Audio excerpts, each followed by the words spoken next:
how has the team been tracking in 2024 off the back of 2023?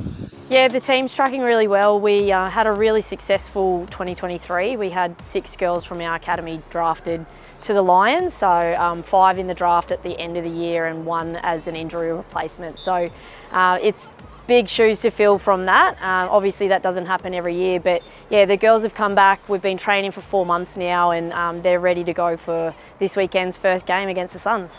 How would you describe the academy's approach to developing young athletes? Yeah, we have a lot of young athletes come through from under 14s, under 16s and under 18s, which is what I coach.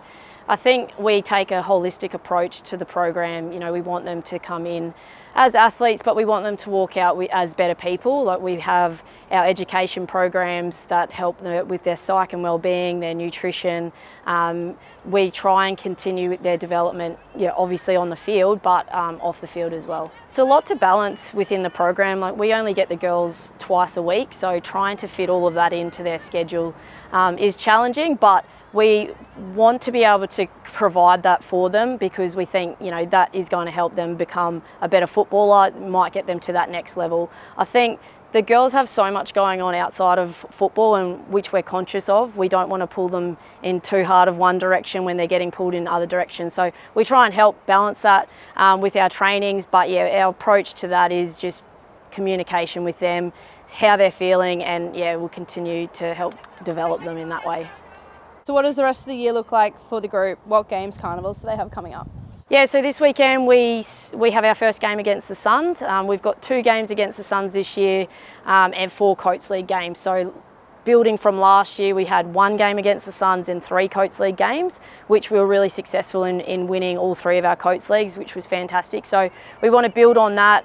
We're excited for this weekend. The girls have been training really hard in the last 4 months and raring to go against the Sun. And there's always a little bit of a rivalry with that group. So yeah, keen to see how they go. It's an exciting time for the Academy's Level 3 squad heading into what is potentially their draft year. How do you work with them to make sure they're as prepared as they can be to potentially get drafted at the end of the year? Yeah, look, the program we build is to essentially help them develop as footballers. We're trying to educate them on football and building a program that's high performance, that gives them a little insight of what it might be at the next level. So we're trying to close the gap between us and AFLW so that when they do get to the transition is smooth. I'm really fortunate with the staff that I have. I've got, as I mentioned, Nat Grider, who's our S&C, who's just taken our program to the next level. I've got Belle Dawes, Shannon Campbell, who are obviously AFLW superstars in the Lions, and having them in my group is such value to it because these girls look up to them, they're their idols, and they're getting coached by them, which I think is a huge advantage. Not many other clubs get to have their young stars and next generation coached by AFLW players, so I'm really fortunate with that, and the resources I have within the program is only going to help these girls get better. And yeah, I think a lot of them want to get drafted and not everyone can, so we're just trying to prepare them as best as they can to get to that next level, whether it be at AFLW or within the state program. That's the goal, is just to make these Queensland footy players a bit better.